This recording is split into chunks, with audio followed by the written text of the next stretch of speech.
Hello दोस्तों, स्वागत है आपका आपके अपने यूट्यूब चैनल गुरु ज्ञान में। तो दोस्तों, आज की क्लास में देखेंगे class 12th physics numerical. Physics के न्यूमेरिकल देखेंगे आज की क्लास में। तो चलिए दोस्तों, आपका ज़्यादा समय बर्बाद न करते हुए हम चलते हैं सीधे प्रश्न की तरफ। देखते हैं वो कौन से प्रश्न हैं जो प्रत्येक वर्ष यूपी बोर्ड एग्जाम में पूछे जाते हैं। चलते प्रश्न की तरफ। प्रश्न में कहा है, एक समांतर प्लेट संधारित्र की प्रत्येक प्लेट का क्षेत्रफल 100 सेंटीमीटर स्क्वायर है तथा दोनों प्लेटों के बीच वैद्युत क्षेत्र की तीव्रता 100 न्यूटन प्रति कूलम है। प्लेट पर कितना आवेश है? चलिए दोस्तों, पहले मान सिलेक्ट करते, देखते मान छांटते हैं।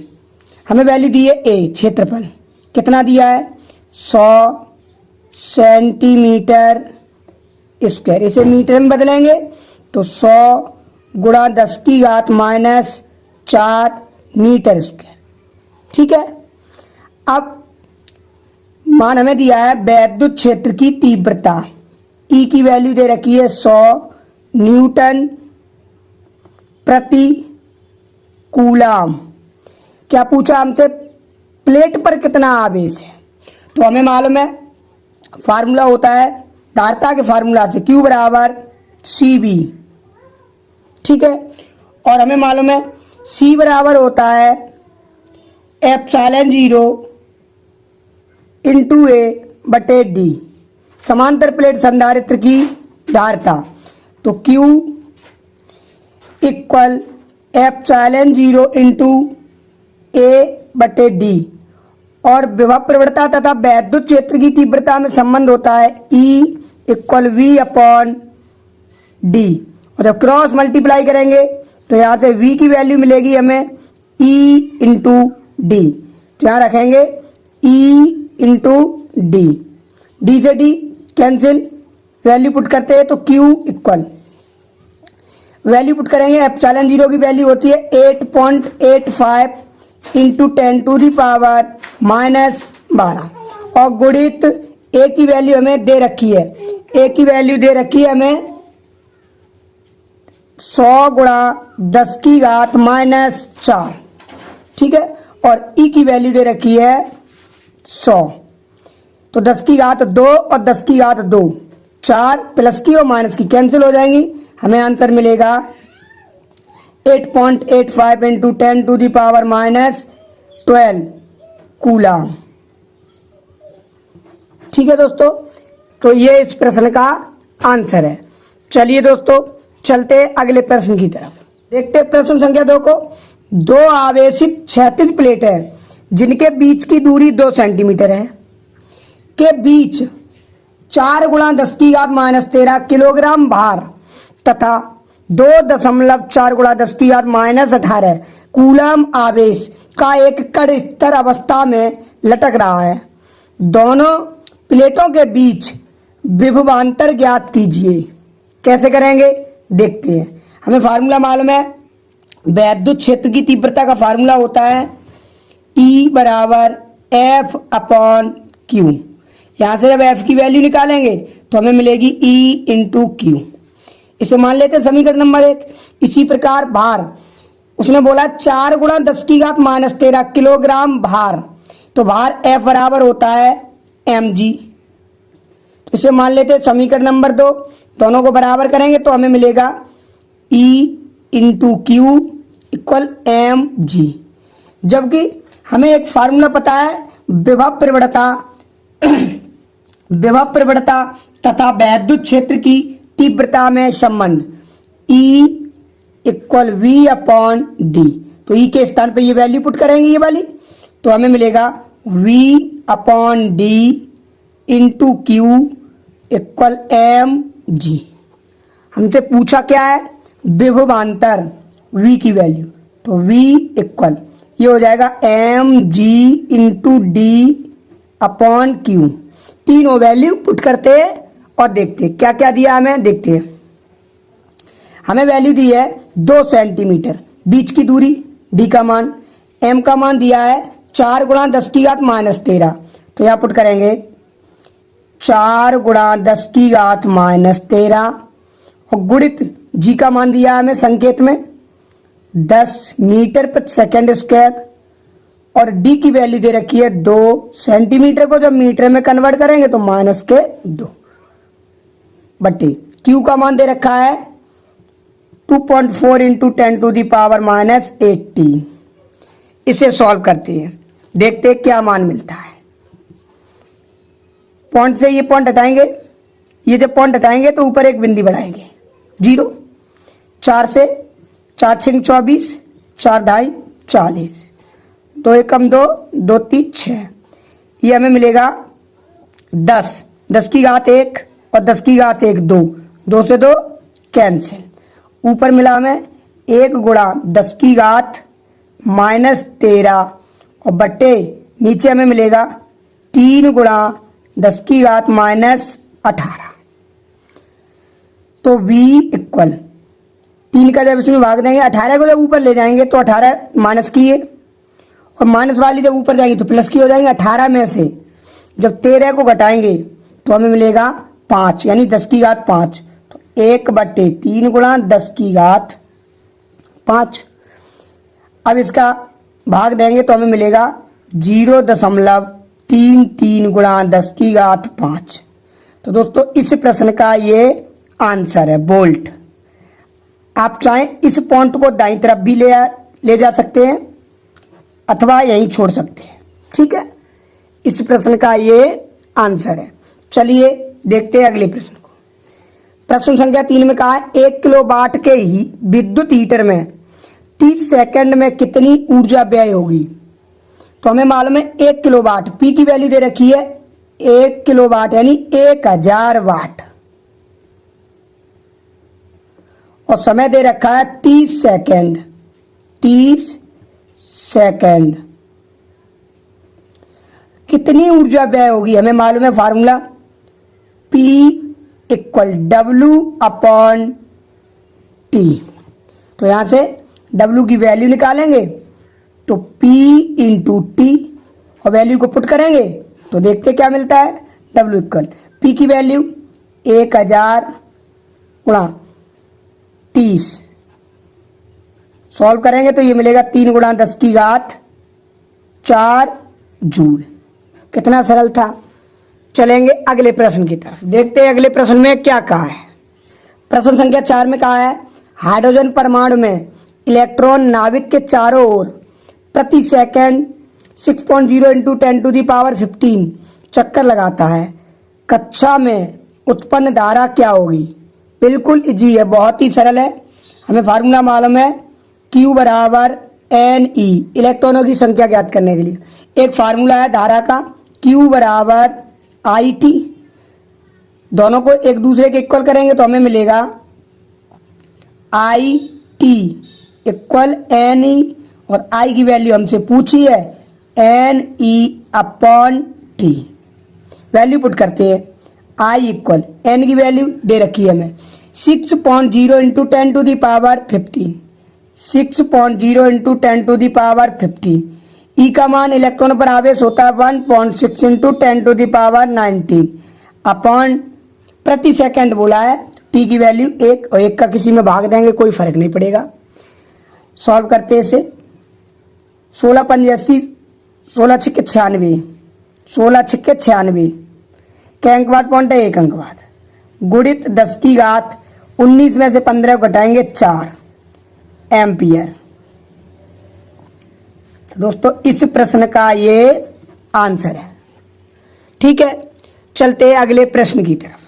प्रश्न संख्या 5 में कहा है एक तार का प्रतिरोध 500 ओम है, इसकी वैद्युत चालकता ज्ञात कीजिए। बहुत ही सरल है, करेंगे। हमें मालूम है आर की वैल्यू दे रखी है 500 ओम।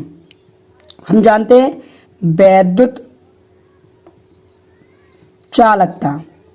चालकता फार्मूला होता है प्रतिरोध के व्युत्क्रम को यानी 1/R। तो वैल्यू पुट करेंगे वैद्युत चालकता 1/R की वैल्यू कितनी रहेगी 500।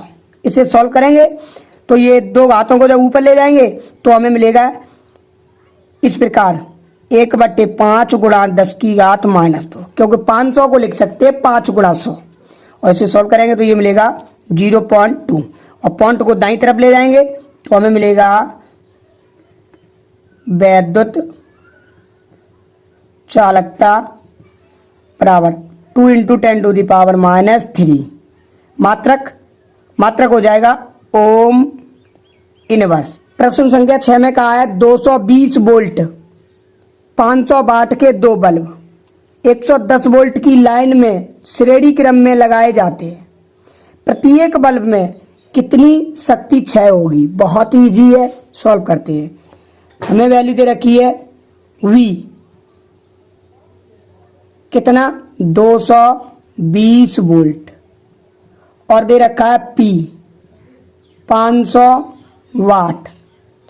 पुनः से फिर दे रखा है दो बल्ब 110 वोल्ट की लाइन में श्रेणी क्रम में लगाए जाते हैं।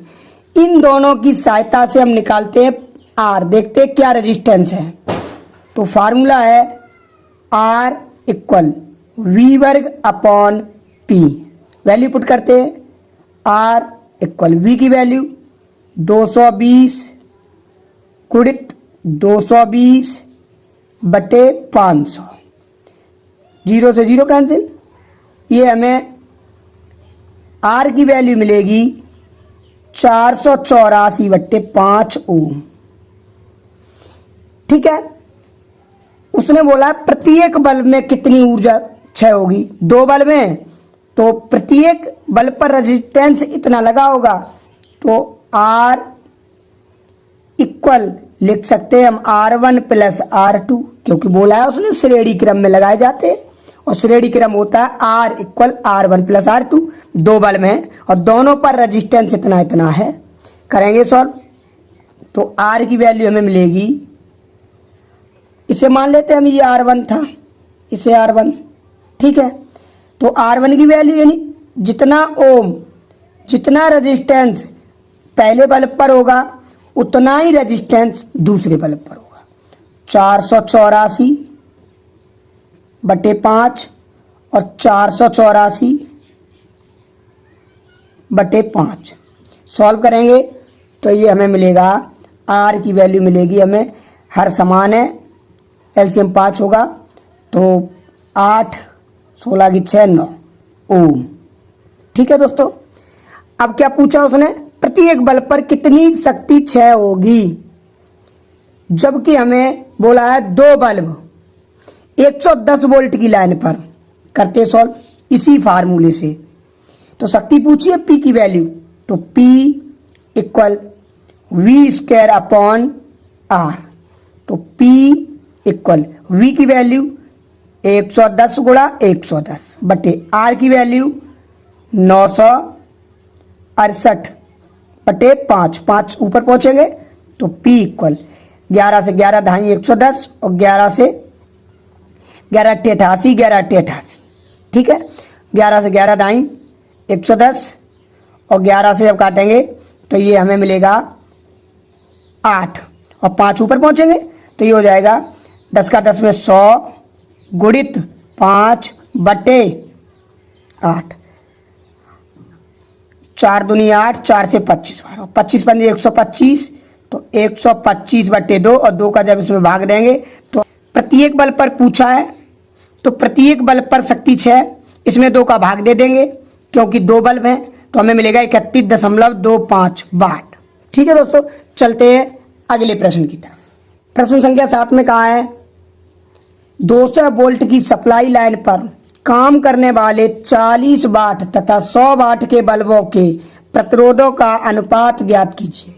करते सॉल्व, बहुत इजी है। जो अभी प्रश्न को सॉल्व किया था प्रश्न संख्या 6 को, उसी फार्मूले से सॉल्व करेंगे। तो फार्मूला देखते हैं। V की वैल्यू कितनी दी है हमें, 220 वोल्ट और P1 40 वाट और P2 100 वाट। हमसे पूछा प्रतिरोधों का अनुपात, हमें मालूम है R equal V square upon P होता है। यहाँ लिखेंगे R1 यहाँ P1, क्योंकि 220 वोल्ट जो विभवांतर दिया है, वोल्टेज दी है, ये दोनों के लिए समान ही दिए, तो लिखेंगे इधर R1 बटे R2 इक्वल V स्क्वायर बटे P1 और बी स्क्वायर बटे P2। इससे ये कैंसिल, ये पहुँचेगा ऊपर, तो हमें मिलेगा R1 बट्टे R2 P2 बटे P1 और P2 और P1 की वैल्यू हमें प्राप्त है। करते इसे सॉल्व, कैसे देखते हैं। तो लिखेंगे R1 बट्टे R2 P2 की वैल्यू 100 बटे 40, 0 0 कैंसिल 2 बार और 5 बार। ये हमें मिलेगा रेशियो R1 अनुपात R2 इक्वल 5:2। ठीक है दोस्तों, एक प्रश्न और देखते, अंतिम प्रश्न। चलते हैं प्रश्न संख्या 8 में कहा संलग्न परिपथ में बिंदु ए व बी के बीच तुल्य धारिता ज्ञात कीजिए। ये आपको परिपथ दर्शाया जा रहा है, कैसे करेंगे देखते हैं। ए और बी के बीच पूछा है, तो इस श्रेणी को इसको देखेंगे किस किस क्रम में ये लगे हैं। तो हमें दिख रहा है यहाँ से ये दोनों श्रेणी क्रम में लगे हैं, तो लिखेंगे, जबकि हमें मालूम है धारिता श्रेणी क्रम में होती है, श्रेणी क्रम में, श्रेणी क्रम में 1/c बराबर 1/c1 प्लस 1/c2। और हम जानते हैं समांतर क्रम होता है c बराबर c1 प्लस c2। करेंगे सॉल्व इसे, देखते कैसे। तो हमें दिख रहा है ये दोनों लगे हैं आपके श्रेणी क्रम में, तो लिखेंगे श्रेणी क्रम में, श्रेणी क्रम में 200 माइक्रोफैरेड और 200 माइक्रोफैरेड, इन दोनों को जोड़ेंगे श्रेणी क्रम में। तो 1/c बराबर 1/200 प्लस 1/200। इसे सॉल्व करेंगे तो देखते हैं हमें क्या मिलता है। हर समान है, 1 और 1 2, 2 से 100 बार, तो c का मान मिलेगा हमें 100 माइक्रोफैरेड। ठीक है, जब हमने इन दोनों को सॉल्व किया तो हमें मिला है 100 माइक्रोफैरेड। अब क्या करेंगे हम, अब इन दोनों को जब सॉल्व किया तो 100 माइक्रोफैरेड इनको, यानी 100 माइक्रोफैरेड को और 100 माइक्रोफैरेड को लगाएंगे हम समांतर क्रम में। लगाते हैं समांतर क्रम में, लिखेंगे यहां समांतर क्रम में। समांतर क्रम होता है c बराबर c1 प्लस c2। ठीक है दोस्तों, देखते हैं।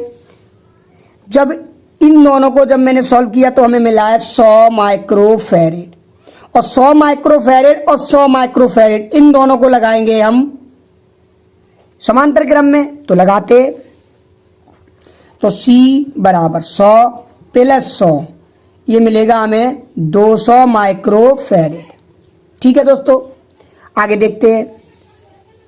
जब इन दोनों को हमने सॉल्व किया इनको, तब हमें मिला है 200 माइक्रोफैरेड, और 200 माइक्रोफैरेड और 100 माइक्रोफैरेड इन दोनों को लगाएंगे हम पुनः श्रेणी क्रम में, और देखते फिर ए बी के बीच क्या तुल्य धारिता मिलती है हमें। चलते हैं, लिखेंगे पुनः श्रेणी क्रम में, श्रेणी क्रम में। तो 1/c बराबर 1/c1 प्लस 1/c2। अब c1 की वैल्यू क्या होगी, c2 की क्या होगी देखते हैं। c1 की वैल्यू ये होगी, और c2 की वैल्यू जो मैंने सॉल्व पूरी की थी ये c1 की होगी, जैसा कि हमें मिला था ये 200 माइक्रोफैरेड, और c2 की वैल्यू आपकी ये होगी 100 माइक्रोफैरेड। करते हैं सॉल्व, 1/c बराबर 1/200 प्लस 1/100। सॉल्व करेंगे तो हमें मिलेगा 1/c बराबर 200, एलसीएम हो जाएगा, 200 एकम 200, 1 और 2, ये मिलेगा 3/200। और जब इसका क्रॉस मल्टीप्लाई करेंगे तो c की वैल्यू मिलेगी 200/3 माइक्रोफैरेड। तो दोस्तों इस प्रश्न का ये आंसर है। तो दोस्तों हमें आशा है कि आज की वीडियो में मैंने ये आपको 8 प्रश्न न्यूमेरिकल के कराए हैं, आपके ये समझ में आए होंगे। अगर ये प्रश्न आपके समझ में आए हैं तो इस वीडियो को अपने दोस्तों के साथ शेयर करें, और वीडियो को लाइक करें और कमेंट करना ना भूलें। अगर अभी तक आपने इस चैनल को सब्सक्राइब नहीं किया है तो इस चैनल को सब्सक्राइब जरूर करें, ताकि ऐसी वीडियो जब भी अपलोड की जाए आप तक पहुँचे सबसे पहले। धन्यवाद।